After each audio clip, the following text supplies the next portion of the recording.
हम भक्ति काल के स्वर्ण युग के बारे में क्यों समझना चाहते हैं या फिर क्यों जानना चाहते हैं? यूपीएससी ने पूछा नहीं आज तक ऐसा।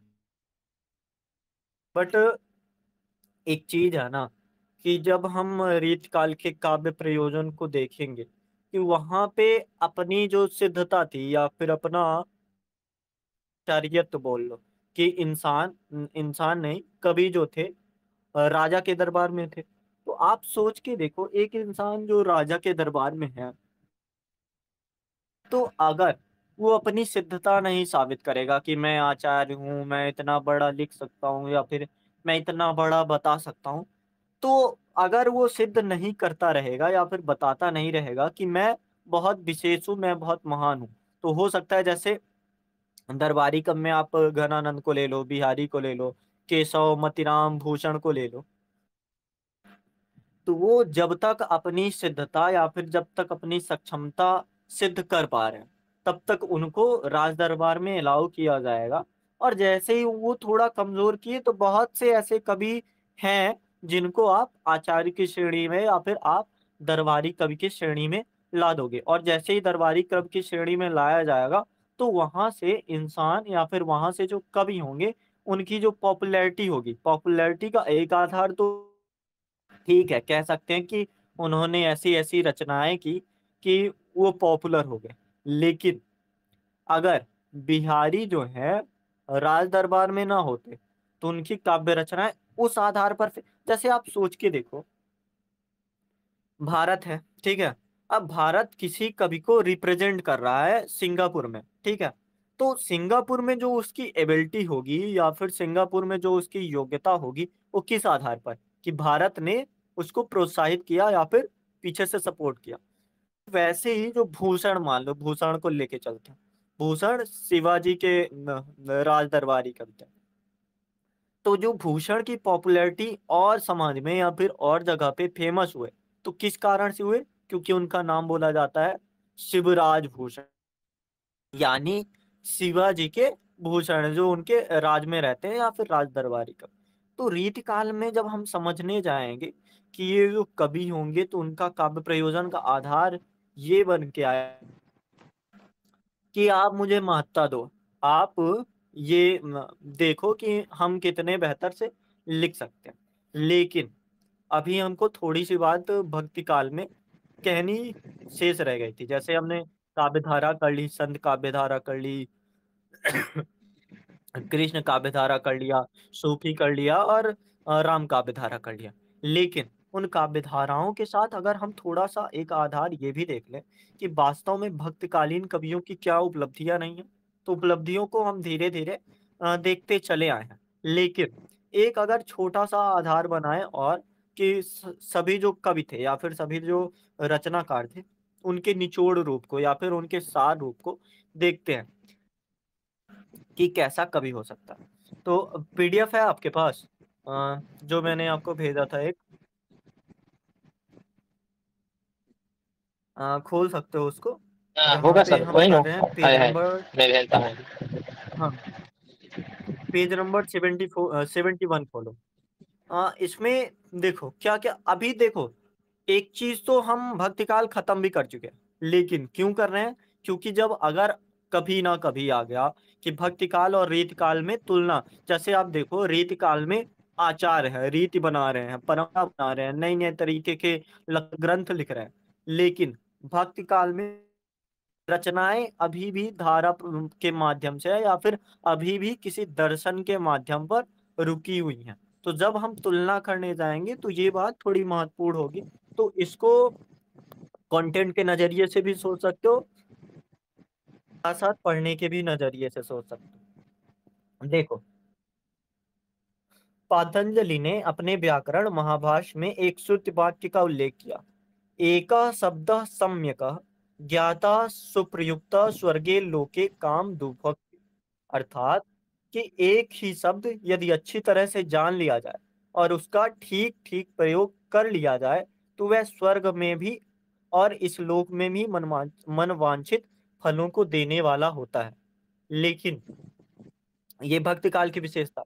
लेकिन जो रीत काल कवि हैं, तो वो अपनी बेहतरी दिखाना चाहते थे, अपनी उपलब्धि दिखाना चाहते थे कि हम इतने बेहतर हैं, हम ऐसे काम कर सकते। लेकिन जो भक्तिकालीन कवि हैं वो अहंकार को त्यागते हैं, अहंकार को छोड़ते हैं, और उनका काव्य प्रयोजन था यश की प्राप्त करना। और यश की प्राप्ति इस माध्यम से नहीं हो पाएगी कि आप राज दरबारी कवि हो, या फिर आप इस राजा के दरबार के हो। ये जो यश की प्राप्ति होगी आपके काव्यों के माध्यम से होगी। तो काव्य रचना और एक प्रासंगिकता के लिए काव्य रचना, कि मैं अधिक एक सेकंड, मैं अधिक जाना जाऊं या फिर मैं अधिक बूझा जाऊं। तो ये बात पूरी पूरी समझ आती है कि काव्य प्रयोजन अलग अलग समय में अलग अलग हो जाता है। तो जब बात आएगी, पेज नंबर थोड़ा खोलना, 77 खोलो, स्वर्ण युग की थोड़ा रिलेट करके चलते हैं क्योंकि जल्दी खत्म करना और रीत काल में पढ़ना। तो जब हम बात करते हैं स्वर्ण युग की, तो आप सोचो एक कवि का क्या लक्ष्य होना चाहिए, या फिर एक कवि का क्या उद्देश्य होना चाहिए कि उसकी रचना को हम साहित्यिक रचना माने। सोच के बताओ कि कवि का क्या ये उद्देश्य होना चाहिए कि रुपए के लिए, या फिर राज दरबार में मेरी और बड़ी महत्ता हो जाए, मैं और बड़ा राज दरबारी कब हो जाऊं। थोड़ा कालिदास से रिलेट करते हैं जिसको हम से पाएंगे भी। कालिदास वो वाले नहीं, हम आषाढ़ का एक दिन वाले कालिदास को रिलेट करते हैं। जब आषाढ़ का एक दिन आप पढ़ोगे तो वहां पे आपको एक चीज मिलेगी कि जो कालिदास थे वो नहीं चाहते थे कि मैं उज्जैन चला जाऊं। लेकिन मल्लिका जानती थी कि अगर आप उज्जैन जाओगे तो आपकी रचनाएं जो हैं छुटपुट भी हुई, कमजोर भी हुई, तो वहां के लोग आपको प्रासंगिकता देंगे, आपका जो नाम होगा, शोहरत होगा, पूरे देश में होगा, पूरे लोक में होगा।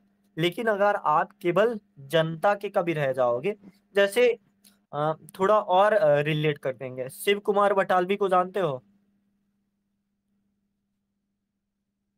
नहीं सर। शिव शिव कुमार बटालवी पाकिस्तान के, मतलब पाकिस्तान में जन्मे थे।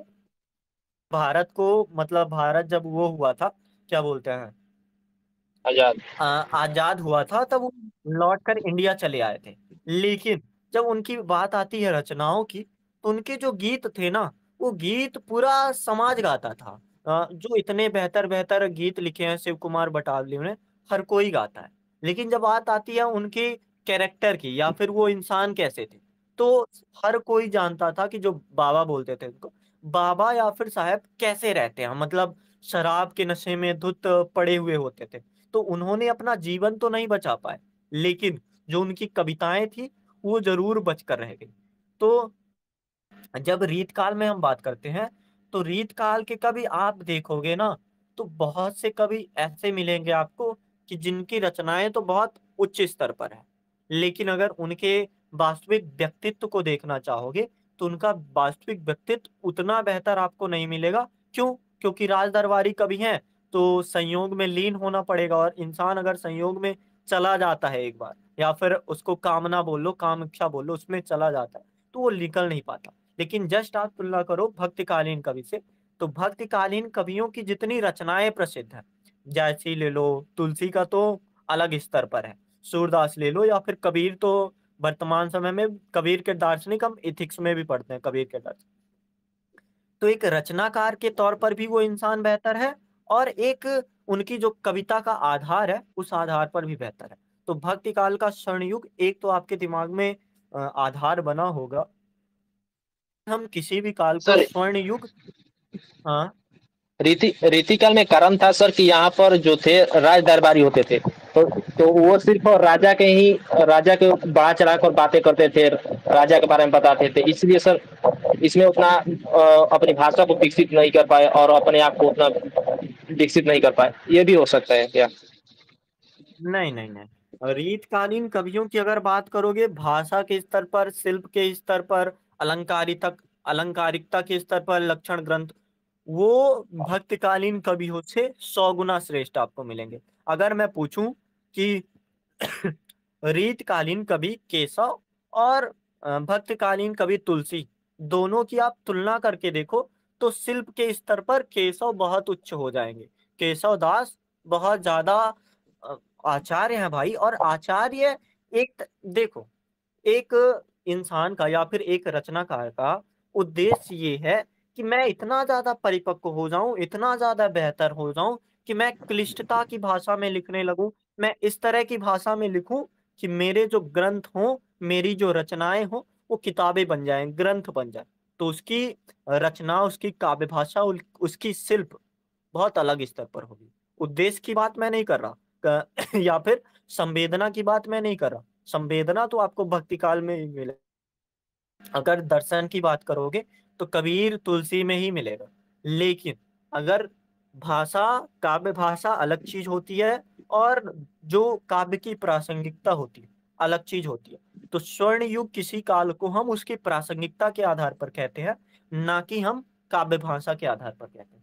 जैसे आप सोच के देखो, आपने इतना बेहतर ग्रंथ लिख दिया, इतनी तुकबंदी, इतने अनुप्रास, इतने रस वगैरह अपने काव्य में पूरे गढ़ दिए। अब आपने ये तो कर दिया, और आपकी रचना का उद्देश्य क्या है? प्रेम, संयोग, विरह। एक चीज ये हो गई। दूसरी चीज, आपकी रचना थोड़ी ऊपरी ही है, भाषा बिल्कुल व्यवहारिक है। लेकिन आप बता रहे हो आदर्श की बात है, आप लोक मंगलकारी भावना बता। आपकी भाषा अ, जो तुम जानो गीत है ते निज ब्रह्म विचार। मेरे गीत हैं ही नहीं, मेरे सिर्फ विचार हैं। लेकिन अगर बात की जाए कबीर ज्यादा बढ़िया कवि हैं या फिर केशव दास ज्यादा बढ़िया कवि, तो जाहिर सी बात है केशव दास, मतलब जाहिर सी बात है कबीर दास। क्यों? क्योंकि उनकी काव्य भाषा की प्रासंगिकता है।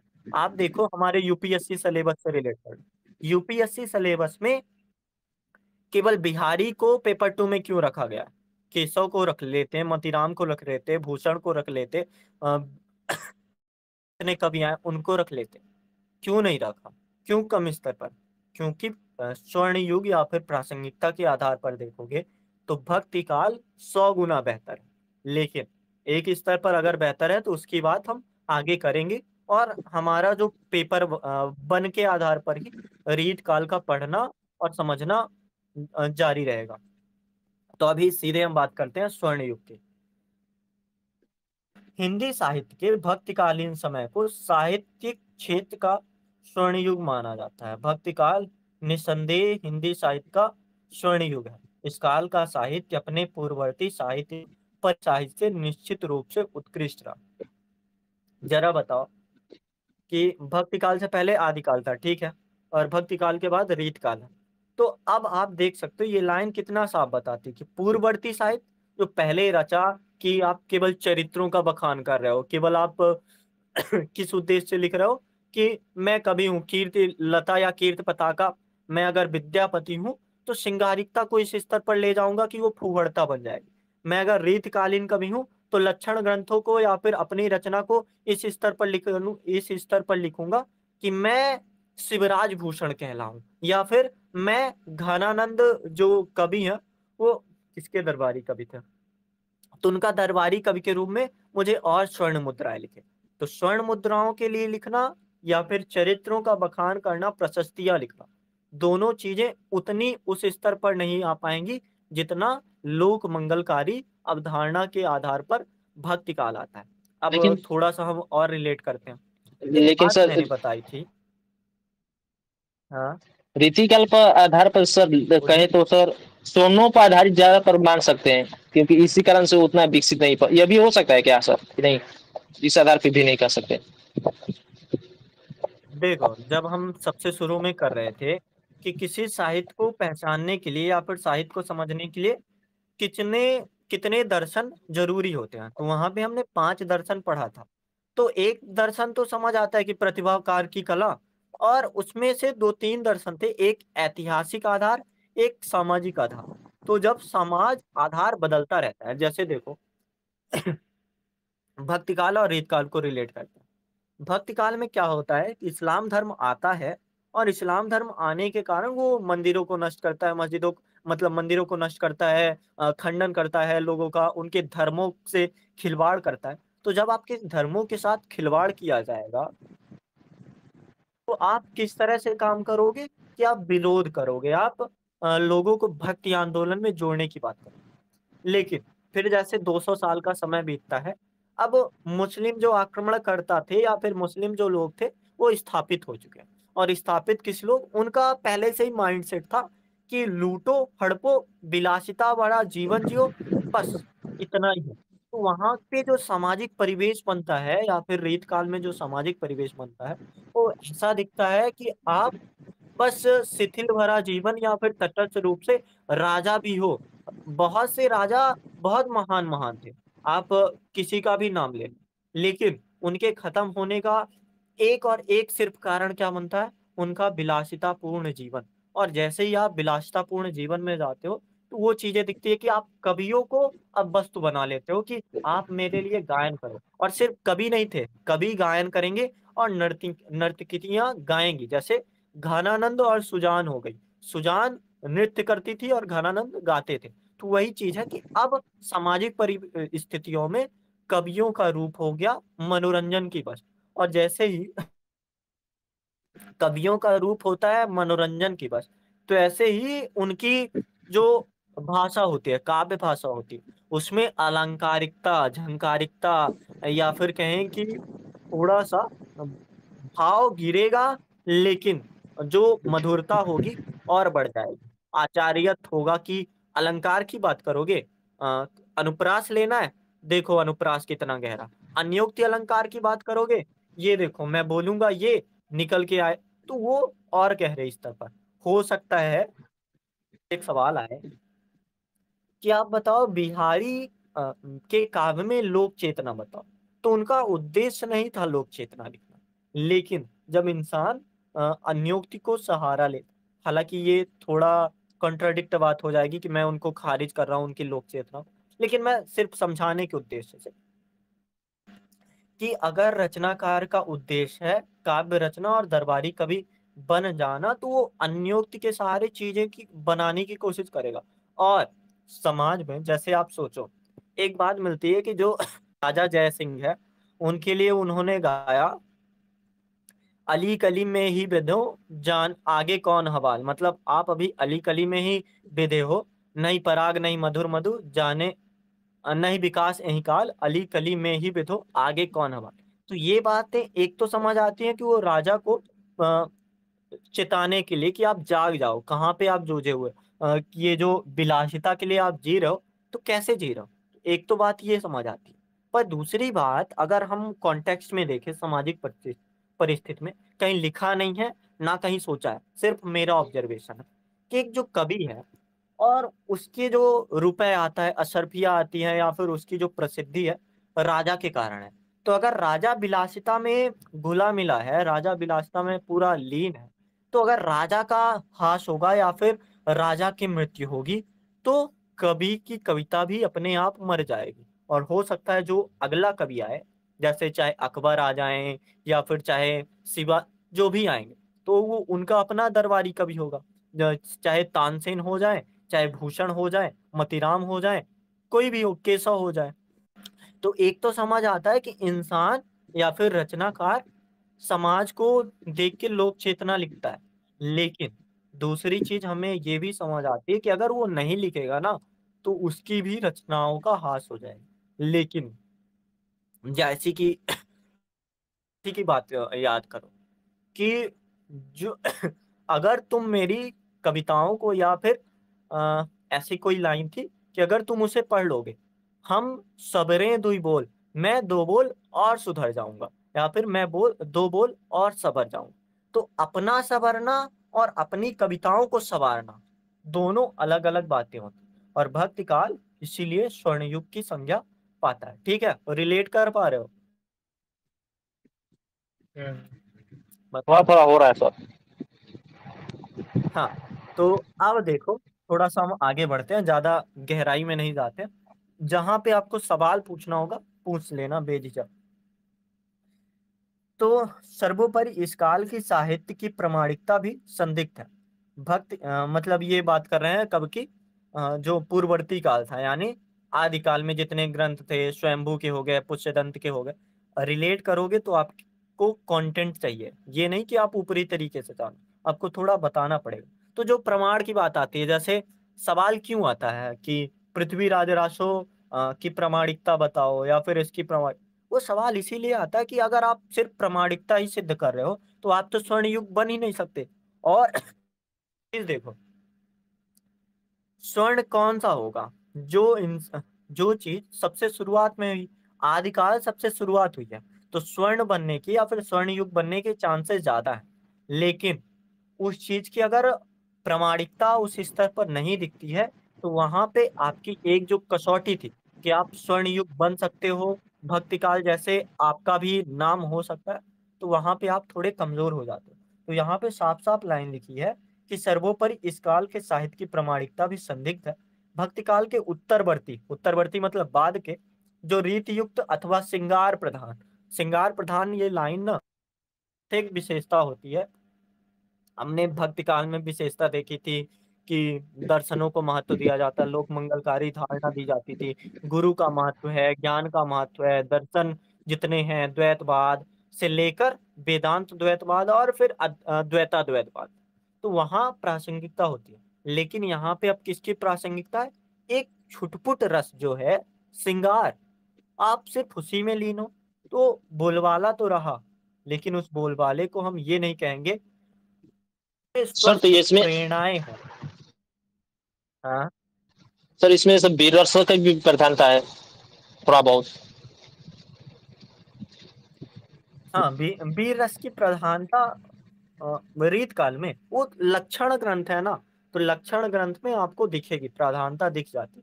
लेकिन एक सबसे विशेष लाइन यहाँ पे लिखी है, वस्तुतः रीतकालीन कविता स्वांत सुखाय अथवा जनहिताय ना होकर, स्वांत या फिर जैसे आपने सुना होगा सर्वजन हिताय सर्वजन सुखाय, तो वो भावना नहीं होकर सामंत सुखाय की भावना। तो आपके जो छोटे छोटे फ्रेजेस होंगे वो आपके उत्तर को बहुत ज्यादा, जैसे आज मैंने एक कॉपी भेजी थी टॉपर की, 2024 के टॉपर थे, 564 वगैरह रैंक आई है, तो उनकी कॉपी में देखोगे ना, तो वो स्तर बदल चुका है। जहां पे प्रदीप कुमार की कॉपी में बातें विश्लेषण के आधार पर थी, तो यहाँ पे इनकी कॉपी में कंटेंट भी अब महत्व, विश्लेषण तो है पर ये विश्लेषण संश्लेषण के स्तर पर पहुंच चुका।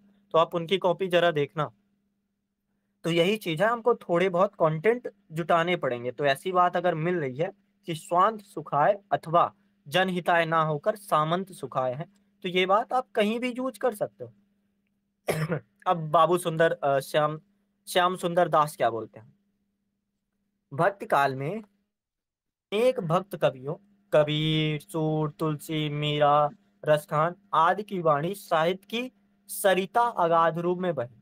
डॉक्टर श्याम सुंदर दास बोलते हैं कि जिस युग में कबीर जैसी, तुलसी, सूर जैसे रससिद्ध कवियों और महात्माओं की दिव्य वाणी उनके अंतःकरण से निकलकर देश के कोने कोने में फैली, उसे साहित्य के इतिहास में सामान्यतः भक्त युग कहते हैं। और भक्त युग को ही आप समझ सकते हो, जैसे आपसे सवाल अगर पूछा जाए, हालांकि तुलना करने को कभी नहीं आएगा कि आप रीत काल को स्वर्ण युग क्यों नहीं मानते, रीत काल तो लक्षण ग्रंथों से बिल्कुल लीन है, या फिर आचार्य भी है उसमें, और आचार्य होंगे तो वो अच्छी चीज बताएंगे, या फिर उनका बताना कमजोर तो होगा नहीं। जो इंसान किसी कविता को इस स्तर पर ले जाता है कि कविता क्या है, जैसे रामचंद्र शुक्ल की जो कुछ रचनाएं हैं उसमें रीत काल के कवियों की एकाध विशेषताओं, एकाध कसौटियों को शामिल किया गया, तो आप उसको क्यों स्वर्ण युग नहीं बोलते। कारण सिर्फ यही है कि स्वर्ण युग बोलने के पीछे आप देखो ना कि देश के कोने कोने में जो फैली हुई बातें थी या फिर जो साहित्य था, तो हिंदी काव्य से यदि वैष्णव कवियों के काव्य को निकाल दिया जाए, जैसे कुछ कवि थे बिल्कुल लीन हो गए थे भक्ति में, हरि की भक्ति, मतलब हरि की भक्ति या फिर राम भक्ति तुलसी भी करता है, लेकिन वो बिल्कुल राम को ये नहीं बता देते कि ईश्वर है, जैसे हमने किया भी है और रिलेट कर पा रहे होगे तो थोड़ा अच्छा ही होगा कि भक्ति और कर्म में समन्वय है या फिर राजा और प्रजा में समन्वय है। तो जो राजा है वो प्रजा की भी चिंता करता है, या फिर जो ईश्वर है वो भक्त की भी चिंता करता है, जैसे कल हमने पढ़ा सूरदास के काव्य में कृष्ण जो है वो गोपियों की चिंता कर रहे हैं, ग्वाल वालों की चिंता कर रहे हैं। तो वही चीज है कि निश्चय ही यदि आप केवल वैष्णव कवियों के काव्य को निकाल दिया जाए तो जो बचेगा वह इतना हल्का होगा कि उस पर किसी प्रकार का गर्व ना कर सकेंगे। लगभग 200 वर्षों की इस हृदय और मन की साधना के बल पर ही हिंदी अपना सिर प्रांतीय साहित्यों के ऊपर उठाए हुए। जैसे अगर मैं बोलूं, आपसे अगर कोई सवाल पूछे कि आप हिंदी साहित्य पढ़ते हो, उसमें से आपका विशेष कवि कौन है या फिर विशेष रचनाकार कौन है, और वो एक लोक सेवक बनने में आपको कैसी प्रेरणा दे रहा है, तो आप कभी भी रीतकालीन कवियों की बात नहीं बताओगे, आप कभी भी आदिकालीन कवियों की बात नहीं बताओगे। मतलब मेरा मानना है कि अगर आप प्रेम को भी बहुत ज्यादा महत्व दे रहे हो ना, तो आप विद्यापति के प्रेम की बात नहीं बताओगे, या फिर घानानंद भले प्रेम के पीर या फिर बिहारी जो है प्रेम के पीर कहे जाएंगे, लेकिन जिस तरह का सूरदास का प्रेम है, बात्सल्य बोल लो, श्रृंगार बोल लो, मीराबाई बोल लो, तो आपके दिमाग में या फिर आपके जहन में वही रहेगा। जहां सिर्फ श्रृंगार और श्रृंगार की बात होती है। हाँ, यहाँ पर सर कबीरदास को बता सकते हैं। किसी को भी बता सकते हो। मैं बस एक आधार दे रहा हूँ कि स्वर्ण युग मानने के पीछे हमारा क्या आधार है। अब आचार्य द्विवेदी सर क्या बोलते मैं दो तीन अर्थ बताऊं सर। पहला सर कि हैं, बताइए। यो भक्ति काल को स्वर बोलने का कारण होता है लोक नियोजन, यानी कि जनता के दिल उनकी बातों को जनता तक पूरे पहुंचा। दूसरा हाँ, एकता देना, नारी को महत्ता देना, गुरु को महत्व देखो, देना। एक और आपकी आवाज अटक रही है, एक सरल तरीका और बताऊं मैं। जैसे अगर इसको मैं छोड़ भी दूं, अभी इस पे बात ना करूं, ये सिर्फ बात मैं इसलिए कर रहा हूँ कि रीतकाल हम जैसे पढ़ने जाएंगे ना, तो थोड़ा उनके काव्य प्रयोजन को, काव्य हेतु को समझेंगे कि काव्य प्राप्ति क्या थी उनकी, इसलिए हम इसको करने की कोशिश करते हैं। बाकी अगर आपको नहीं करना है ना, संत काव्यधारा की जो विशेषताएं थी, राम काव्यधारा की जो विशेषताएं थी, सूफी काव्यधारा की जो विशेषताएं थी, और कृष्ण काव्यधारा की जो विशेषताएं थी, अगर उसको निचोड़ लो, आप उसको सार रूप में बनाने का प्रयास करो, तो जो बन के आएगा वो भक्ति काल को स्वर्णयुग ही बनाता आएगा। कि गुरु की महिमा और कहीं नहीं दिखेगी आपको, आपको ज्ञान की महत्व और कहीं नहीं दिखेगी, आपको अपने समर्पण, जैसे आत्मसमर्पण प्रेम में होता है, कि आत्मसमर्पण से बड़ी चीज और कहीं नहीं दिखेगी। तो इसका एक निचोड़ बनेगा तो वो क्या कहेगा कि भक्ति काल जो है स्वर्ण युग है। हम किस लिए कर रहे हैं, हमारा सिर्फ उद्देश्य रीत काल को या फिर रीत साहित्य को जब हम समझने जाएंगे, और रीत साहित्य से एक तो सवाल बिहारी को अलग कर दो, चलो पेपर 2 में है, उसके अलावा इतने सवाल आते हैं, तो सिर्फ यही सवाल आता है। जैसे गुरु में देखो तो 3-4 कॉपियां आई हैं रीत काल से। एक सवाल था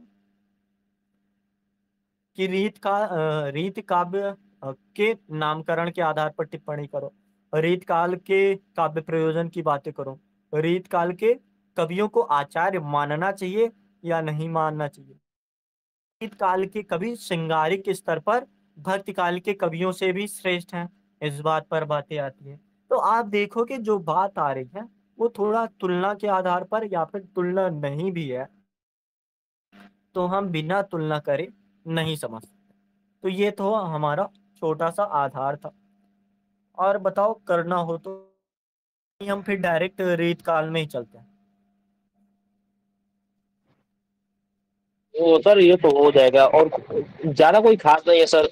क्यों माना जाता है इसमें, तो मेन विशेषता बता देंगे, और बता देंगे कि कारण क्या था कि इसमें प्रेम की भावना थी, लोक नियोजन की भावना थी कि हर कवि होता है जो लोक नियोजन के लिए कार्य करता है।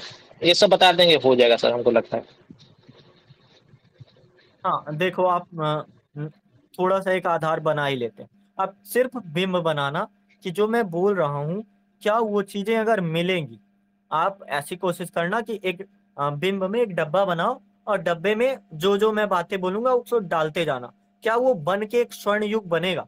जैसे संत काव्यधारा की विशेषता बताता हूँ, गुरु की महिमा, आगे माया की व्यर्थता, आगे संसार की असारता का चित्रण, नारी विषयक चिंतन, सब चीज को आप भक्तिकालीन डिब्बे में डालो। नैतिक भावना की प्रबलता, मानवतावादी चिंतन, प्रेम काव्य धारा में आ जाओ। प्रेम को एक मादक तत्व के रूप में देखना, प्रेम काव्य धारा में नायक नायिका की बातें, लोक दृष्टि बताना प्रेम काव्य धारा में।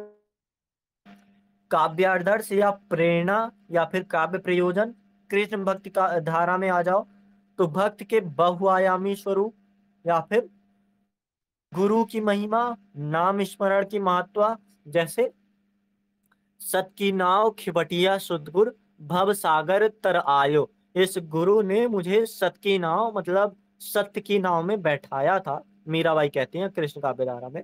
और उस सत की नाव को मैं अब पार कर गई हूँ। क्या पार कर गई हूँ? जिससे चलना भी नहीं आता था उसने भव सागर पार कर दिया गया। तो स्वर्णयुग है। तो जितनी भी बातें मैं बोलूंगा सारी बातें मिलाकर बनाएंगी भक्ति काल को स्वर्णयुग। तो अगर आपसे सवाल आता है कि भक्ति काल और रीत काल की तुलना करो, तो भक्ति काल के आपको पॉइंट पता है, ठीक है। अगर मैं आपसे सवाल करूं कि भक्ति काल को स्वर्ण युग क्यों कहा जाता है, तो आपको पॉइंट पता है कि हमने सारी काव्य धाराएं देखी हैं, और सभी काव्य धाराओं की हमने सिर्फ वर्ण विषयक विशेषताएं नहीं देखी, भावगत विशेषता भी समझे हैं, व्यक्तिगत विशेषता भी समझे। तो या तो ये करना कि पुराने जो ऑडियो हैं उनको सुन लेना, या तो फिर आप एक अपने से आधार बनाना कि ये विशेषता है, इससे जो भी बनेगा आप ना, आपको पता चलेगा कि आप 15 से 20 पेज स्वर्ण युग बनाने में लिख पा रहे हो। और इतना लिख पा रहे हो मतलब निबंधी हो गया, तो फिर उत्तर लिखने में तो आप सहज ही रह जाओगे। तो चलो हम रीत काल में चलते हैं। आप जी सर। तो बताओ। देखो, अब रीत काल में जैसे सवाल आता है, बिहारी को हम लास्ट 2 दिन 2-3 दिन कर लेंगे। बिहारी से सिर्फ हमारा बिहारी सही है। और काफी प्रश्न भी आते हैं, व्याख्या से आता है। अभी काफी टाइम है हमारे लिए। तो सबसे पहले हम पीछे चलते हैं, पेपर 1 के भाषा खंड में चलते हैं। और नई भाषा खंड अगर ना भी बोलो उसको, तो हिंदी साहित्य या फिर हिंदी साहित्य इतिहास की प्रासंगिकता में चलते हैं। एक विवाद था, हमने पढ़ा भी था, आदिकाल के नामकरण पर क्या विवाद है। तो जैसे आदिकाल के नामकरण पर विवाद है, पेज नंबर आप 90 खोल लो, जो पीडीएफ भेजा इन्होंने, तो 90 खोलो। तो वो विवाद अब आदिकाल में भी वैसा विवाद रहता है, और वैसा ही विवाद आपको मिलेगा रीत काल में। भक्ति काल में आपको बहुत कम विवाद मिलेगा, हालांकि कुछ नाम अलग मिलेंगे जरूर, लेकिन नामकरण के आधार पर नहीं। से अगर सवाल आए, सवाल पूछा जाए कि हिंदी साहित्य के रीत काल के नामकरण पर टिप्पणी लिखिए 10 नंबर का, तो आप देखो कंटेंट इसमें क्या क्या। जॉर्ज ग्रियर्सन जो है सर्वप्रथम नामकरण के आधार पर रखते हैं। जब हमने साहित्य इतिहास पढ़ा था तो हमने पढ़ा था, उन्होंने रीति इसे रीति काव्य नाम दिया। आगे चलकर मत्स्यबंध जो है इसे 2 भागों में बांटते हैं। कौन से भाग में? पूर्वालंकृत काल और उत्तरालंकृत काल। यहीं पे रुक जाओ। एक सवाल आएगा आपसे कि रीत काल में अलंकारों की क्या विशेषता है, या फिर रीत काल के कवियों में अलंकारिकता को समझाइए। तो जब आप अलंकारिकता को समझाने जाओगे, तो अगर आप सोचो किसी काल का नाम ही है कि पूर्वालंकृत काल, मतलब जो काल है पहले अलंकार नहीं होते थे, अलंकारों का आधार नहीं था, और उसके बाद नाम है अलंकारित काल, मतलब जो बीच का काल होगा तो उसमें अलंकारों की प्रधानता होगी। तो आप इस बात को बोल सकते हो कि मिश्र बंधुओं ने इस काल को नाम ही दिया एक अलंकार का। तो जब आपके सामने अच्छा। सवाल आएगा, हाँ, लिख रहे हो क्या? नहीं सर, हो गया।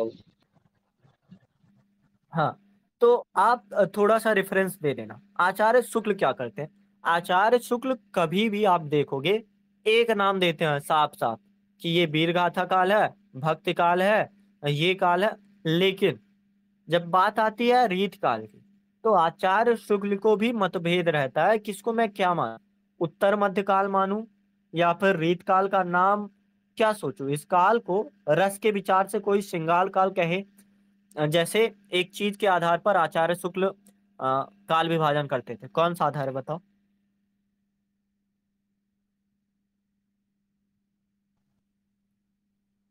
मान लो नेट जेआरएफ वगैरह का पेपर दे रहे हो, तो आपसे सवाल पूछा जाए कि आचार्य शुक्ल किस आधार पर काल विभाजन करते थे। तो सबसे बड़ा जो उनका आधार लेकर चलते थे वो रसों के आधार पर, कि जिस काल में रस की प्रधानता है वही रस वो काल का आधार। जैसे आदिकाल को उन्होंने वीरगाथा काल क्यों कहा होगा, बात यही है कि वीर रस की प्रधानता होने के कारण आदिकाल को वीरगाथा काल कहते हैं, या फिर श्रृंगार रस की प्रधानता होने के कारण वो रीत काल को श्रृंगार काल कह सकते हैं। ऐसा उन्होंने स्वयं कहा, छूट दी है उन्होंने ऐसा। तो आचार्य शुक्ल ने कई नाम सामने आते हैं, जैसे रीत काल भी बोला, पूर्व तथा उत्तर अलंकृत काल बोला, उत्तर मध्य काल बोला, रीत काल बोला, श्रृंगार काल आदि नाम दिया। अब इन्हीं नामों तथा अन्य लेखकों द्वारा सुझाए गए नामों की समीक्षा प्रस्तुत है। जैसे कि काल विभाजन तथा नामकरण करते हुए रचनाओं की बहुलता साहित्यकारों के प्रमुख तत्कालीन साहित्य की मुख्य प्रवृत्ति का आधार किया जाना। आप देखो किसी भी चीज का आप नामकरण क्यों करते हो, सोच सकते हो। जैसे हमारा जो ग्रुप है नाम के आधार पर क्यों बटा हुआ है? नाम के आधार पर अगर बांट देंगे क्या थोड़ी सहूलियत बन जाती है? हाँ सर, थोड़ा आसानी हो जाती है। आसान हो जाता है। तो वही है कि जो आगे हम बात करने जा रहे हैं कि रचनाओं की बहुलता साहित्यकारों के प्रमुख तत्कालीन साहित्य की मुख्य प्रवृत्ति। मुख्य प्रवृत्ति मतलब जो चीज वो मेन जो साइलेंट फीचर होता है ना, तो क्या लेके चल रहा है, मुख्य प्रवृत्ति के आधार पर किया जाना चाहिए, अधिक तर्कसंगत माना जाता है। जॉर्ज ग्रियर्सन ने तुलसीदास के बाद, अब देखो तुलसीदास का समय याद करो, तुलसीदास सबसे लास्ट के थे शायद। तो तुलसीदास के बाद जॉर्ज ग्रियर्सन क्या बोलते हैं कि तुलसीदास के बाद जो भी साहित्यकार है या फिर जो भी रचनाकार है उसको मैं रीतकालीन कवि बोलूंगा, या फिर उसको मैं रीतकाल कहूंगा। इसलिए माना जाता है रीतकाल में जो रचनाएं रची गई हैं उनमें एक विशेष प्रकार की काव्य शैली को रीतकाल का। अब देखो, आपको तुलसीदास के काव्य में कोई विशेष प्रकार की काव्य शैली मिलती है?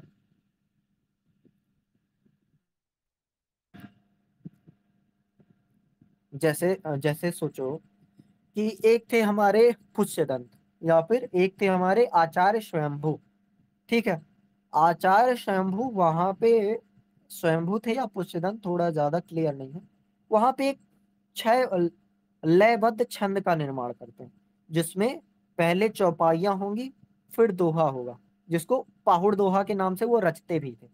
तो वहां पे जब वो नई चीज बना रहे हैं, नए रीत का निर्माण कर रहे हैं, तो वहां पे कुछ नई चीज है या फिर लयबद्धता है या फिर छंदबद्धता है या फिर नई तरह की काव्य शैली है। और वहां पे चौपाई जो था ना, हमने बताया था कितनी कितनी मात्राएं थी वहां पे। 13 चौपाई के 13, 11 और वो 16 थी क्या? नहीं, सॉरी, दुआ का 16 क्या सर? अभी जो वर्तमान में चौपाई है उसमें 16-16 मात्राएं होती, लेकिन जो उनकी चौपाइयां होती थी उनमें 15-15 मात्राएं पुष्यदंत और स्वयंभू के काव्य में थी। तो वहां पे रचते थे, तो उनको भी आचार्यों की श्रेणी में रखा जाता।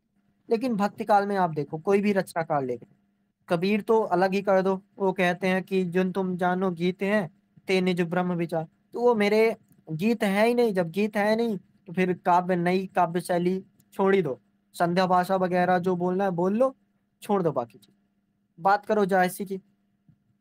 तो कोई नई शैली बनाते नहीं है। मसनवी शैली जो होती है कि फारसी शैली में एक मसनवी शैली होती है जिसमें लयबद्धता होती है, जिसमें 7 चौपाइयों और उसके बाद एक दोहा आएगा। तो वो लयबद्धता के कारण एक कड़वक बनाते थे और वही कड़वक प्रयोग करने लगे। तो नया कुछ बनाया नहीं, वही चीज प्रयोग कर ली। और तुलसीदास की बात करें तो तुलसीदास भी कुछ खास नहीं, जो जायसी के काव्य में मिलता है ठेठ अवधि में उसको सामान्य अवधि बना देते हैं। और सेम चीज जहां वो 7 चौपाई और एक दोहा करते थे, तो तुलसी जी हमारे 8 चौपाई एक दोहा करने लगे और बीच बीच में संस्कृत के पुट भी डालने लगे, जिसको मंगलाचरण बोला गया, सोपान के बाद एक पुट। तो वो महाकाव्य की विशेषता हो जाती है। सूरदास की बात कर लो, हमने कल ही पढ़ा है राग सारंग राग बिलावल, लेकिन मुक्तक काव्य शैली थी।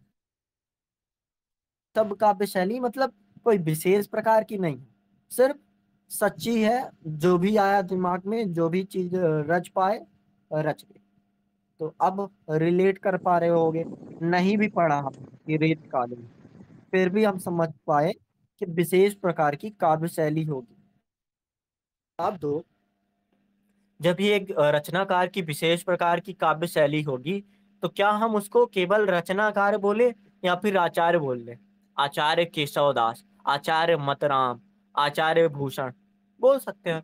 विशेष प्रकार की काव्य शैली है, नई चीज लक्षण ग्रंथ बना रहे, तो बोलना सरल हो जाएगा हमारे लिए, है या नहीं? जी सर। लेकिन सर जैसे राम में सर जैसे कि देखते हैं तो राम में प्रबंध काव्य शैली सर वहाँ पर काव्य मिलता है। मुक्तक के बाद प्रबंध प्रबंध हाँ, प्रबंध शैली मिलती है कर, पर क्या वो प्रबंध शैली उनकी खुद की रची हुई है? क्या वो नई चीज बनाते हैं? वो तो कहीं ना कहीं से लिया ही हुआ होगा, ग्रहण ही किया होगा। तो जैसे एक फेमस है जो क्या बोलते हैं, कुमार विश्वास नहीं है? कुमार विश्वास का एक छोटा सा जो 4 लाइन का होता है कि पहले अ, गहराई देते हैं, फिर थोड़ा उसको नीचे ले जाते हैं, टोन को नीचे ले जाते हैं, और फिर उसके बाद सघोष से खत्म करते हैं। तो वो जो उनकी मुझे नहीं पता, बस मैं उदाहरण दे रहा हूँ। तो वो जो उनकी शैली है, तो कहीं से लिया होगा, और अगर नहीं लिया है तो फिर वो उस श्रेणी में आते हैं कि वो नई तरह की एक काव्य शैली बना रहे हैं। तो वही चीज है। और जैसे बहुत से रचनाकार आपको मिलेंगे जो कविताएं तो लिखते हैं, लेकिन किस पुट में रखते हैं उस चीज को? आचार्य नहीं, कुमार विश्वास के पुट में, और उसको गाते हैं। आपने बहुत सारा सुना हो।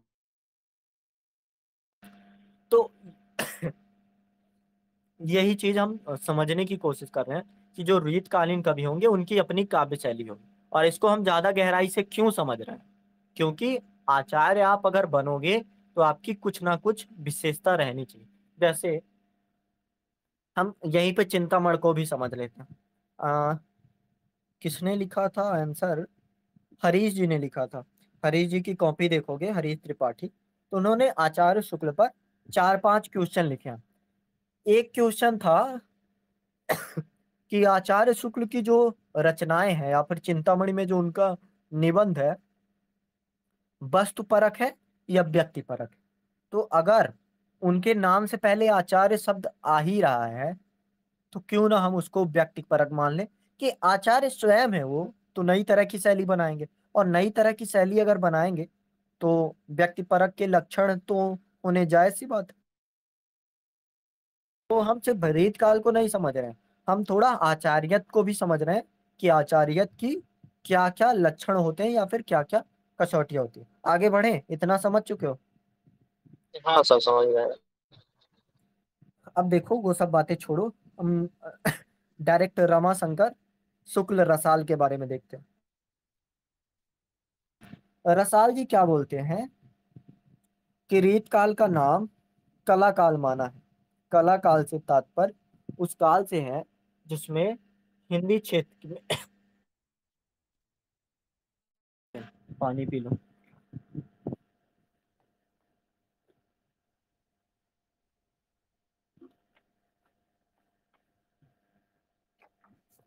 हाँ, तो कला काल से तात्पर्य उस काल से है जिसमें हिंदी क्षेत्र में काव्य को कला पूर्ण किया गया।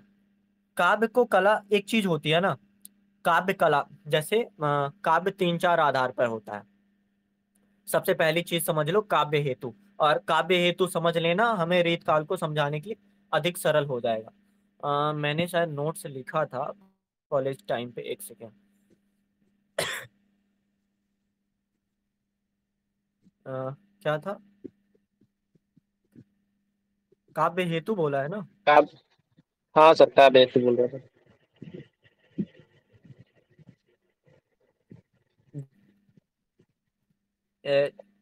4-5 साल पहले का है। तो काव्य हेतु 4 चीजों पे होता है। वैसे तो मुख्य 3 लक्षण माने जाते हैं, लेकिन तीन तीन को पहले समझो। प्रतिभा, कि एक रचनाकार काव्य को जो रचेगा या फिर उसका जो काव्य होगा, नए नए भावों के उन्मेष से युक्त प्रज्ञा प्रतिभा कहते हैं। जैसे आप में प्रतिभा है कि अगर राजनीति के बारे में या फिर राजनीति के विषय में कोई बात आई, तो आप उसको बहुत ही गहराई से लिख सकते हो। जैसे कोई इंसान होता है पॉलिटी में बहुत महारत रखता है, तो पॉलिटी से लिख सकता है।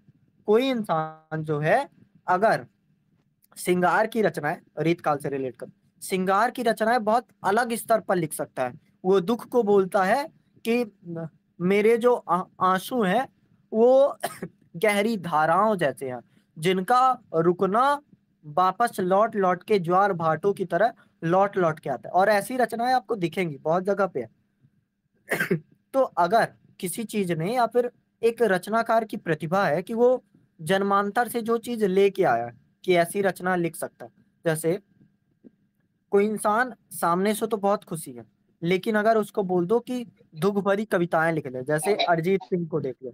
अरिजीत सिंह जो है दुख के सैड सॉन्ग बहुत अच्छा लिखते हैं, तो वो उनका काव्य प्रतिभा ही होगा कि उनकी प्रतिभा ने उसको काव्य कराया। अब दूसरी चीज होती है, काव्य प्रतिभा तो आप में आ गई, लेकिन जब तक आपको काव्य व्युत्पत्ति व्युत्पत्ति को मान लो कि आप अध्ययन नहीं करोगे उस चीज को या फिर पढ़ोगे लिखोगे नहीं, तो आपके पास ऐसे शब्द नहीं आएंगे, ऐसी गहराई नहीं आएगी जो आप प्रतिभा होने के बावजूद भी लिख पाओ। जैसे सचिन तेंदुलकर का देख लो, हालांकि काव्य नहीं रचते थे, लेकिन समझ के देखो, अगर वो प्रैक्टिस ना करते, अगर वो अपने प्रतिभा में और चीज ना जोड़ते, तो क्या हम कह सकते थे कि वो बेहतर कर पाते? नहीं, ऐसा नहीं हो पाता। तो वही चीज है कि आपको व्युत्पत्ति देखना होगा, और व्युत्पत्ति का आधार ही है कि आचार्यों को और अधिक श्रेष्ठ होने के लिए तत्पर करता है।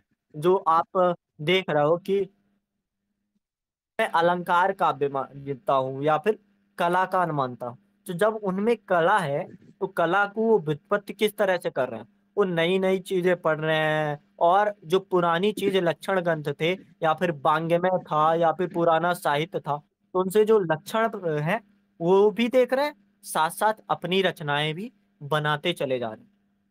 तो दूसरी चीज ये हो गई। तीसरी चीज, अभ्यास। अगर आप रचनाएं लिखते हो, कविता रचते हो, लेकिन उसके साथ लगातार आप अभ्यास करते जाते हो, रोज तीन तीन कविताएं, दो दो या फिर एक एक कविताएं लिखती हो, तो हो सकता है आप 1 साल बाद या फिर 2 साल बाद या फिर कुछ समय बाद बेहतर हो जाए। और चौथी चीज, हालांकि जिसको कह सकते हैं, जैसे आषाढ़ का एक दिन जब हमने पढ़ा था, तो कालिदास को क्या नहीं मिलता काव्य रचने के लिए?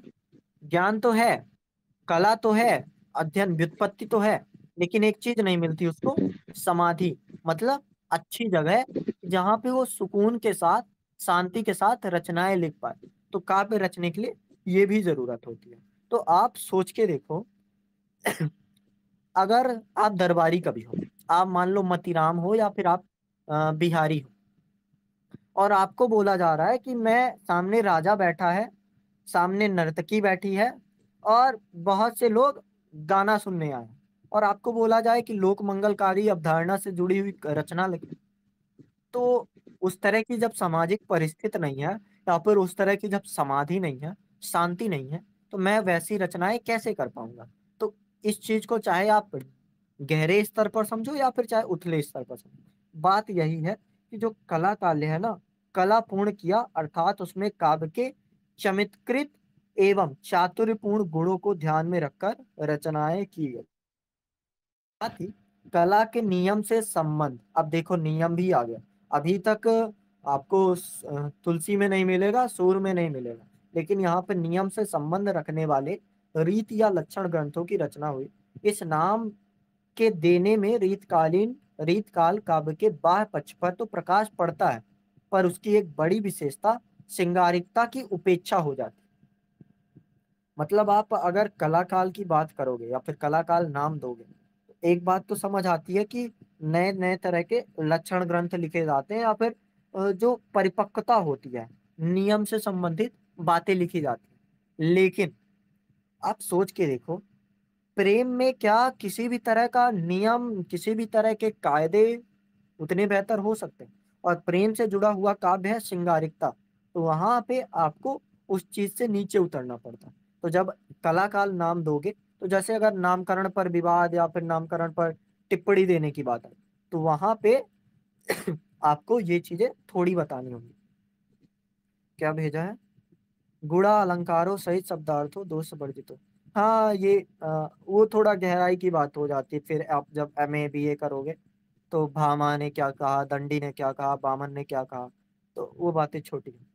आगे देखो, डॉक्टर भागीरथ क्या बोलते हैं कि इस युग का नाम रीति श्रृंगार काल रखा जाए, और इसको भी पढ़ लेना, कुछ ज्यादा बात नहीं। विश्वनाथ प्रसाद मिश्र क्या बोलते हैं, श्रृंगार काल के नाम से अभिहित किया है। उनकी मान्यता है कि इस युग की एक बड़ी प्रवृत्ति श्रृंगार की थी। मतलब जैसे रिलेट कर जाओ, जब हम कर रहे थे साहित्य इतिहास, तो विश्वनाथ मिश्र ने लिखा है या नहीं, तो वो उनका भी शुक्ल जी से वो समर्थन करते थे। और शुक्ल जी भी यही कहते हैं कि जिस रस की प्रधानता हो, तो उसको श्रृंगार काल कह देना कोई गलत बात नहीं होगी। तो वो बात हम देख पा रहे हैं, तो थोड़ा जोड़ के देखो। ठीक है, आगे के कवित्त रीझिए, तो कविताई ना तो राधिका कन्हाई सुमिरन को बहानो है। मतलब अ, आगे के कवित्त रीझिए तो कविताई ना तो, अगर आगे के कवित्तों को रिझाना है तो वो कविता नहीं होगी। लेकिन अगर मैं कहूं कि ये जो रिझाने का तरीका है, वो राधा और कान्हा के सुमिरन का एक बहाना, तो आप देख सकते हो कि कहीं कहीं ऐसा भी नहीं है। राजाओं की वासना को तप्त करने के लिए श्रृंगार वर्णन हुआ, कवियों द्वारा अपने मन से यह निकला, अन्यथा भिखारी यह क्यों कहते। मतलब राजा जो थे ना, वो चाहते थे कि ऐसी चीज आप रचो जो हमें श्रृंगार के रचने की बात आ जाए, या फिर हमें पढ़कर बिल्कुल कामोत्तेजना बढ़ जाए। लेकिन अगर उनके मन में अगर बात आए कि लोक मंगलधारी अवधारणा लिखना चाहते थे या नहीं लिखना चाहते थे, तो इसको चाहे आप रट लो या याद कर लो, कितना अच्छा पॉइंट है कि सामने वाले कवि के मन से ये क्यों निकलता कि मैं कहता हूं कि मेरी जो कविता है लोगों को रिझाने के लिए, तो ऐसा नहीं है। ये सिर्फ राधा और कान्हा के सुमिरन का एक बहाना है। तो साफ साफ बात आती है कि सामने वाला लिखना तो चाहता था, लेकिन क्यों नहीं लिख पाया? क्योंकि उसको समाधि नहीं मिली, और साथ साथ उसको ऐसा सामाजिक परिवेश नहीं मिला कि वो लिख पाए। प्रतिभा, इसको आप पढ़ लेना, जो ये इन्होंने भेजा है ना, प्रतिभा क्या है ये आपको, हालांकि यहाँ पे इतना गहराई से काम नहीं देगा, लेकिन जब हम पढ़ेंगे शुक्ल जी की एक रचना पढ़ेंगे, कविता क्या है, निबंध, तो वहां पे ये बात थोड़ी जरूरी हो जाएगी। इसलिए हमने पहले ही बात कर ली कि जैसे ही हमारा खत्म होगा ये आधुनिक काल, तो वैसे ही हम शुक्ल जी का चिंतामणि पढ़ेंगे। तो इतनी बातें हैं, इसको छोड़ दो, आगे देख लेना। हम थोड़ा पीछे भी देख रहे हैं और आगे भी देख रहे हैं। ऐतिहासिक, सामाजिक, सांस्कृतिक परिवेश की और साहित्यिक परिवेश की बात करें। ऐतिहासिक परिवेश, रीत काल कब का है? 1700 से 1900 ईस्वी। रिलेट करो जरा। हम अभी 1300 से 15 या फिर 1300 से 16 ईस्वी में थे, जहाँ पे विवाद हो रहा था कि इस्लाम, हिंदू या फिर मलेच्छी, मलेच्छी शब्द यूज होता है, जो मलेच्छी है उनके विरोध में भक्ति काल जन्म लेता है, या फिर ऐसी चीजें होती। लेकिन अब बात आ गई 1700 से 1900, जहाँ पे मुस्लिम या फिर इस्लाम स्थापित हो चुका है। या फिर आम सिर्फ सिर्फ इस्लाम राजा नहीं, जैसे शिवाजी हो गए, और बहुत से ऐसे कवि हैं। जैसे शिवाजी के राज का राज दरबार में कौन थे, अभी बताया था ना, शिवराज भूषण, उनको नाम था भूषण, और उनका नाम दिया गया शिवराज भूषण, मतलब उनके। तो जो कवि, जो राजा थे, वो विलासिता भरे जीवन को, जो कहाँ से आता है, फारस से आता है, या यूनान से आता है, या फिर इस्लाम से, या फिर जहाँ से संस्कृतियां जैसे आदान प्रदान होता ही रहता है, तो वहां से जब वो चीज आती है, तो विलासिता भरे जीवन में इंसान वैभव विलास, विजय वृत्तांत, जैसे आपने समझो कि शिवाजी का किला जीत लिया, ठीक है। अब किला जीतने के चक्कर में एक पार्टी होनी चाहिए, और वो टाइम पे हम अपना भी देख सकते हैं कि जैसे हमने कोई बड़ी उपलब्धि कर ली, या फिर हमारा बर्थडे है, हमारा कोई शादी विवाह है, रिसेप्शन है, तो वहां पे हम विजय वृत्तांत करते हैं या फिर जीतने के बाद ऐसी चीजें करते हैं। तो उसके लिए नर्तकी भी चाहिए, और साथ साथ नर्तकी नाचेगी कैसे? ढोल मजीरे पर तो नहीं नाच सकती ना, उसके साथ साथ एक कवि भी चाहिए। तो वो चीजें, इस कारण से ऐतिहासिक परिवेश के कारण ऐसे कवियों का निर्माण होता है जो यौवन को या फिर संपूर्ण यौवन को प्राप्त करने के उपरांत हास्योन्मुख में चले जाते हैं। ये सब चीजें हमको दिखती हैं। डॉक्टर नगेन का मत पढ़ लेना जरूर। जिस प्रकार साहित्य के इतिहास में भक्ति काव्य के चरम वैभव के बाद संवत 1700 के आसपास से ही कविता क्षयग्रस्त होने लगी। ये बात बताओ आप जरा। विरोधाभास अलंकार क्या नहीं हो सर? गया? हाँ सर। आ, जरा सा बताओ कि एक तरफ मैं कह रहा हूँ कि काव्य अलंकृत हो रहा है, काव्य अलंकृत मतलब काव्य हो रहा, नए नए तरीके रीत काव्य लिख रहे हैं, रीति सिद्ध, रीति मुक्त, रीतिबद्ध। और साथ साथ डॉक्टर नगेंद्र बोल रहे हैं कि कविता क्षयग्रस्त होने लगी। मतलब आप तो एक तरफ कह रहे हो कि कविता बहुत बढ़िया हो रही है, अलंकार के आधार पर इतनी श्रेष्ठ हो गई कि जो जॉर्ज ग्रियर्सन है वो ये तक कह देते हैं कि टी इलियड जो है ना, उनसे भी श्रेष्ठ बिहारी हैं। एक तो आप इस स्तर पर कहते हो, और दूसरा आप ये कहते हो डॉक्टर नगेन कि कविता क्षयग्रस्त होने लगी। तो क्या आधार रहा होगा,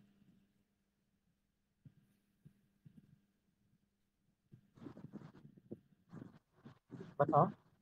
सर यहाँ पर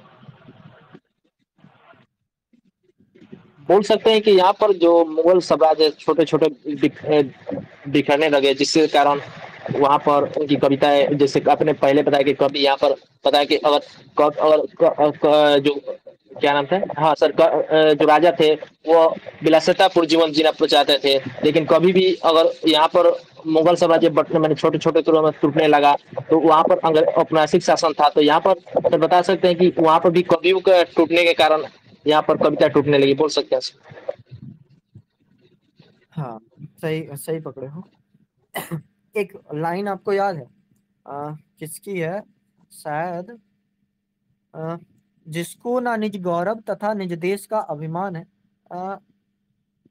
कविता मनुष्य का कुछ ऐसी लाइन है जहां पे बताया गया कि कवियों का क्या धर्म होना चाहिए या फिर क्या निज धर्म होना चाहिए। और वो धर्म यही था कि आप कविताएं इसलिए लिखो कि साहित्य या फिर समाज निखर सके। और अगर साहित्य और समाज निखर नहीं रहा है, क्षयग्रस्त हो रहा है, मतलब विलासितापूर्ण जीवन जी रहा है, तो काव्य का जो वास्तविक प्रयोजन था कि कविता आपने इसलिए लिखी थी कि इंसान का विरेचन हो पाए, इंसान जो रूढ़ियां हैं, पुरानी संवेदनाएं हैं, उससे आगे बढ़ पाए। लेकिन आप अगर वहीं पे इंसान को ढकेल रहे हो, यौवन से इंसान, मतलब इंसान संवेदना से ग्रस्त था, अब आप उसको संवेदना से निकालने के लिए यौवन में लीन कर रहे हो, भोग विलास में लीन कर रहे हो। तो इसी को बोलते हैं कविता का क्षयग्रस्त हो जाना। तो जब आपके पास सवाल आए कि रीतकालीन कविता काव्य के स्तर पर तो बहुत श्रेष्ठ है, लेकिन प्रासंगिकता के स्तर पर या फिर उद्देश्य के स्तर पर उतनी ही खोखली है, तो डॉक्टर नगेन की बात ध्यान में रख लो, रट्टा मार लो, कुछ कर लो, आपके साथ रहनी चाहिए कि कविता क्षयग्रस्त होने लगी थी 1700 के आसपास। ठीक है, आगे बढ़ते हैं। ये जैसे अकबर के राजपूत सहयोगी, औरंगजेब, ये सब आप हिस्ट्री से भी रिलेट कर जाना। एक लाइन बस पढ़ते जाओगे और आपके दिमाग में क्लियर होता चला जाएगा। सामाजिक परिवेश की बात करता है, रीतकालीन काव्य की सर्जना भी सामाजिक परिवेश, सम्राट के आतंक और जनसाधारण की दैनिक की परिस्थिति।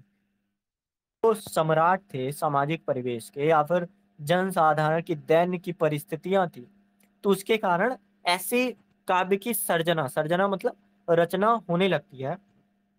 राजा हो, बादशाह हो, सुल्तान, तो सुल्तान भी कह लो, अमीर खुसरो, हालांकि अमीर खुसरो ऐसी रचनाएं नहीं लिखते, लेकिन कह लो अगर क्या ही जाता।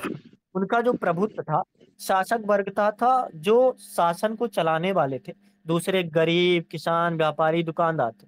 इतिहासकारों ने इन्हें क्रमशः योद्धा वर्ग और उत्पादक वर्ग की श्रेणी दी। डॉक्टर ईश्वरी प्रसाद क्या बोलता है? भोक्ता वर्ग सम्राट के परिवार और दरबारों से लेकर उनके नौकर चाकर और दासों तक फैला हुआ था। यह वर्ग राज्य की शक्ति तथा अतएव उत्पादक वर्ग पर इसका पूर्ण प्रभुत्व था। सामाजिक स्थिति भी उनकी श्रेष्ठ थी। इन दोनों के बीच बहुत बड़ा अंतर था। शासक और शासित, शोषक और शोषित का था। एक बात थोड़ा हम दूसरी देखते हैं। अगर आपसे सवाल किया जाए कि साहित्य इतिहास नया लिखना चाहिए ना नहीं लिखना चाहिए, तो इसी कारण पे आप राज दरबारों का 1700 से 1900 के समय की बात है, और वहां पे जितने भी कवि आपको मिलेंगे वो राज दरबारी कवि होंगे। लेकिन 1700 से 1900 अगर हम इतिहास में जाते हैं, तो 18वीं सदी के उत्तरार्ध या फिर मध्य तक जो अकाल की बात होती है, तो वहां से अकाल बहुत ज्यादा पड़ने लगे थे। अंग्रेजों का भी आने अंग्रेज भी आने लगे थे हमारे। अगर हम जनसाधारण मानव हैं, तो जनसाधारण के लिए बहुत सी चिंताएं हैं। तो आदम कौड़वी की ये कविता रिलेट करके देखो। जब तुम इतिहास लिखोगे, तो क्या उसमें मेरी भूख और प्यास लिखोगे। तो यहाँ पे ये बात थोड़ा हम पुराने से भी रिलेट कर जाएं कि आप भक्ति काल में तो ठीक है, पूरा पूरा नहीं भी सही तो कुछ ना कुछ है। आदिकाल में पूरा पूरा नहीं भी सही तो कुछ ना कुछ है।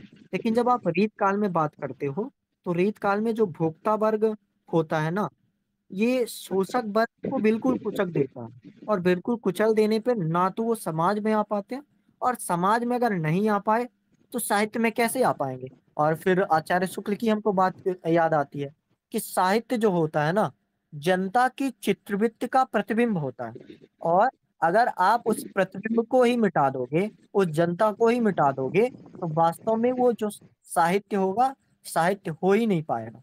तो इसलिए कहीं कहीं जैसे आदिकाल को शुक्ल जी क्यों खारिज करते हैं, अगर आपसे एक सवाल आ जाए कि आदिकाल को शुक्ल जी क्यों खारिज करते हैं, तो आप सोच के देखो। शुक्ल जी का मानना साफ साफ है कि जनता की चित्रवृत्तियों का संचित प्रतिबिंब होता है। और अगर आदिकाल में या फिर रीत काल में, हालांकि रीत काल को उस स्तर पर खारिज नहीं करते, क्यों,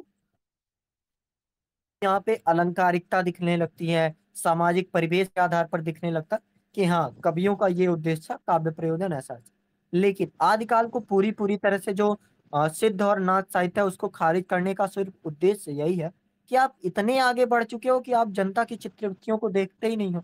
और जब तक आप जनता की चित्रवृत्ति देखोगे नहीं, तब तक उसे हम संचित प्रतिबिंब नहीं मानेंगे। और संचित प्रतिबिंब अगर हम नहीं मान रहे, तो उसको हम साहित्य नहीं मान सकते, क्योंकि संचित प्रतिबिंब तो बदलती रहती है।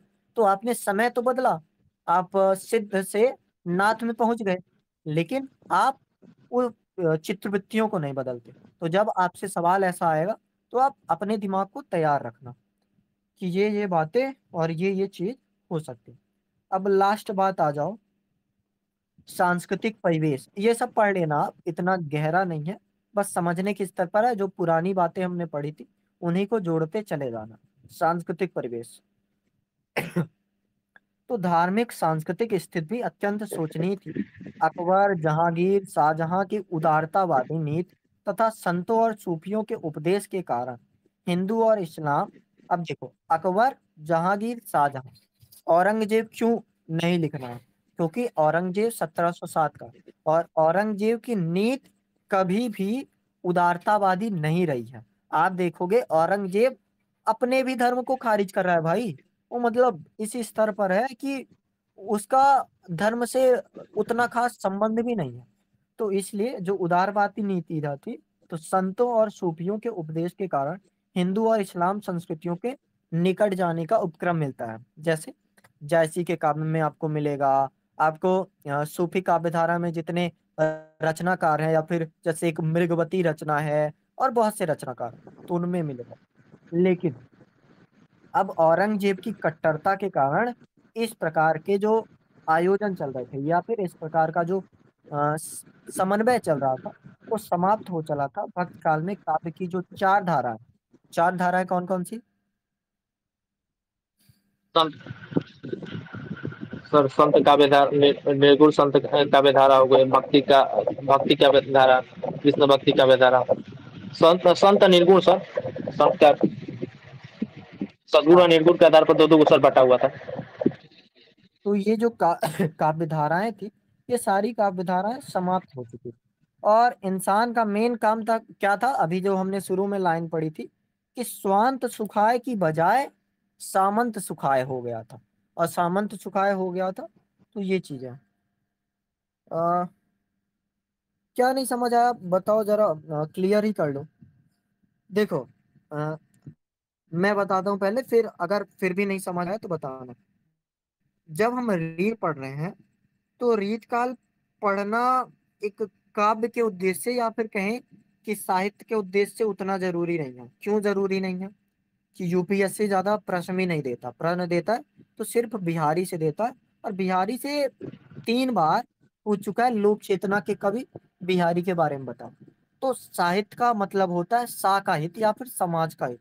तो जब समाज के हित की बात आती है, तो वहां पे जब वैसे कभी मिलेंगे ही नहीं। जैसे डॉक्टर नगेन बोलते हैं कि कविता का हास 17वीं शताब्दी से होने लगा। फिर सांस्कृतिक परिवेश में अभी हम पढ़ ही रहे थे कि जो औरंगजेब की कट्टरवादी नीतियां थी ना, वो समस्त संत काव्य धारा हो या फिर सूफी काव्य धारा, इन सबको उस क्षेत्र में और उसका एरिया, जैसे अकबर के समय, अकबर नहीं और बाद का ले लो, उसके समय 17 एरिया थे उसके पास। और औरंगजेब के समय शायद 19 या 21 आ जाते, या फिर 15 थे अगर तो 2 और बढ़ जाते। मतलब एक एरिया वाइज देखो तो पूरा जो एरिया था औरंगजेब का था। अब जब पूरा एरिया औरंगजेब का है, तो हर जगह पे उसी की चलने वाली है। तो अगर आप भक्ति आंदोलन के या फिर कृष्ण काव्य धारा लिखने जाओगे, तो विवाद करेगा भाई। अब देखो, सूरदास के बाद कोई इतना क्यों प्रसिद्ध नहीं हो पाया, या फिर तुलसीदास के बाद राम काव्य धारा इतनी अलग स्तर पर क्यों नहीं जा पाई? तो उसकी सामाजिक, ऐतिहासिक और सांस्कृतिक परिस्थितियां ही करती हैं। जब हमने आज हमने क्या किया कि हमने जितनी भी चीजें पीछे सीखी थी, सामाजिक स्तर पर साहित्य को कैसे लिखा जाता है, प्रतिभा के स्तर पर साहित्य, या फिर काव्य हेतु क्या है साहित्य को समझने की, तो हर चीजें हमने समझी। और उसका मेन उद्देश्य क्या था?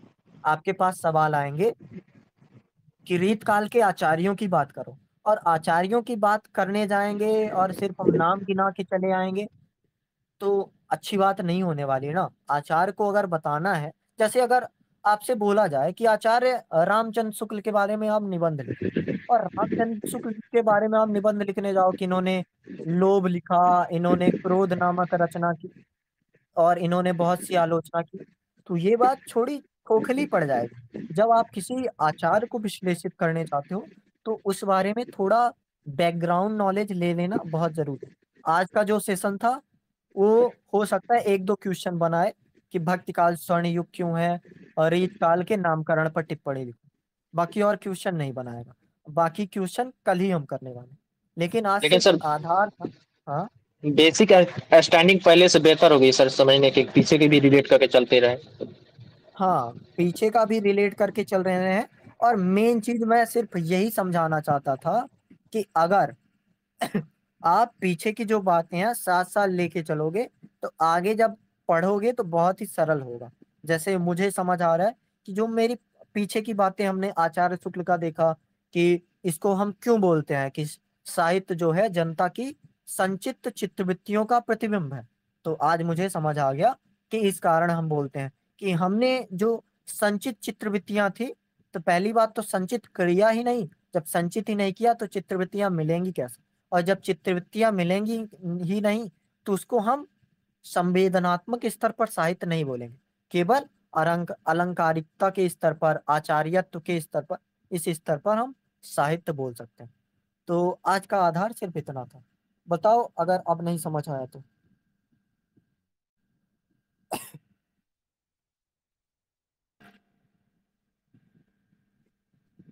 लेकिन सर जैसे आप सर बता रहे थे, तो पीछे की कल्पना करना, चित्रवृत्तियों का चित्रण करना, वो टुकली बता रहे थे, ये अच्छा पहले से अभी समझ में बहुत अच्छे से थोड़ा समझ में है कि कैसे चित्रवृत्तियों का चित्रण हो रहा है। आप सोच के देखो, मैं आपको एक वो भेजूंगा।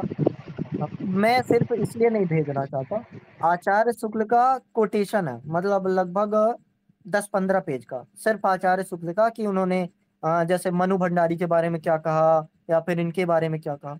तो जब हम सारी चीजें पढ़ लेंगे और फिर मैं आपको वो कोटेशन भेजूंगा, तो आप सारी चीजें रिलेट कर पाओगे। जैसे साहित्य क्या है, उसको समझने के लिए पहले तो हमें साहित्य पढ़ना पड़ेगा कि साहित्य हम अपने नजरिए से देखें, फिर हम रिलेट करेंगे कि ये क्या है। अगर आचार्य हजारी प्रसाद द्विवेदी ऐसा बोलते हैं कि साहित्य क्या है, तो उसको समझने के लिए हमें थोड़ा और गहराई से देखना पड़ेगा। जैसे मैं बताऊं, आचार्य शुक्ल का तो हमें पता है कि क्या बोलते हैं।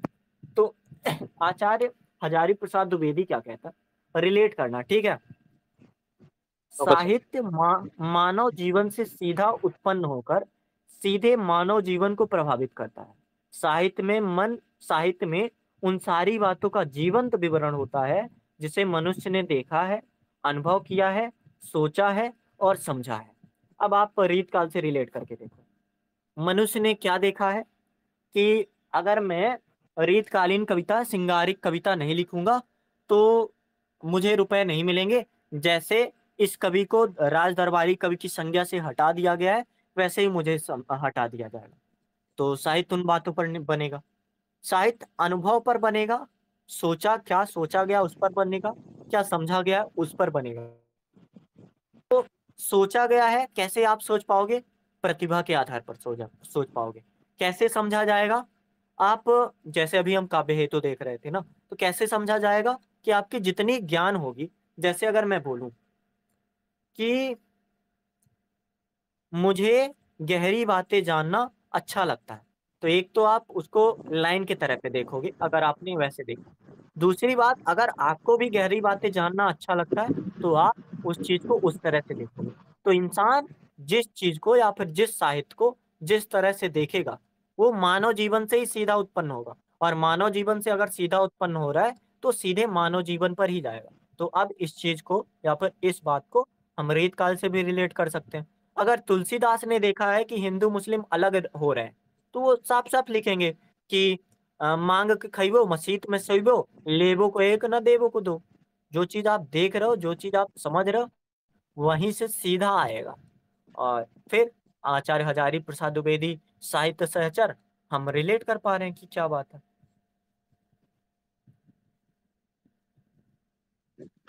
ऐसे भी सब देख सकते हैं कि जो समाज है, समाज में अभी जो भाषा चल रही है, भाषा को पूरे भारत स्तर पर ले जाना वही साहित्य हो सकता है। कि हर हर धर्म, हर जाति, हर यानी कि सर वर्ग को जोड़कर उनकी भाषा में अपनी विचार विमर्श करना ही साहित्य हो सकता है। हाँ बिल्कुल। तो कल हम कुछ प्रश्न करेंगे कि आचार्य क्यों माना जाता है, या फिर लक्षण ग्रंथ की बात करो, अलंकारिकता या फिर इनकी काव्य की बात करो, और केशव और तुलसी की तुलना भी कर लेंगे। और यूपीएससी ने एक सवाल पूछा था, सूर सूर तुलसी सज उडगन केशवदास। उडगन का अर्थ होता है जो अधिक चमकता है। और आप जैसे एक बात रिलेट भी कर पा रहे हो कि अधिक चमकने वाला खरा सोना नहीं होता। और शशि, शशि मतलब होता है चंद्रमा। चंद्रमा क्या देता है? शीतलता देता है या फिर शांति देता है। तो तुलसी का जो काव्य है लोक मंगलकारी अवधारणा से जुड़ा हुआ है, तो वो शीतलता प्रदान ही करेगा।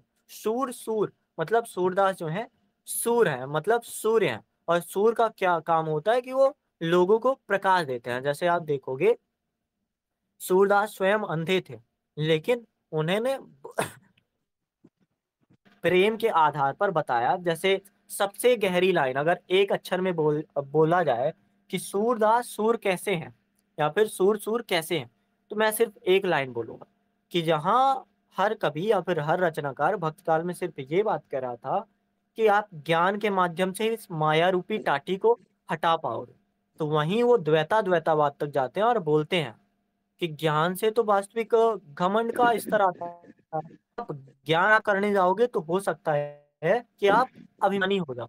तो उससे अच्छा है कि आप प्रेम प्राप्त करो, जिसके लिए सरल साधना जरूरी होती है। जैसे नवधा भक्ति में मैंने बताया था ना, तुलसी के में, कि नवधा भक्ति होती है कि अंतिम भक्ति सरलम हो जाओ, कि अंतिम भक्ति है सरल हो जाओ। और सरल होना वास्तव में उतना सरल नहीं है। तो यही चीज है कि सूरदास सूर कैसे हैं कि सामने वाले को प्रकाश की तरह बनकर आ रहे हैं और समझा रहे हैं कि ऐसी ऐसी चीजें हैं। तो आज का बस इतना ही है, कल हम इतनी बातें करेंगे।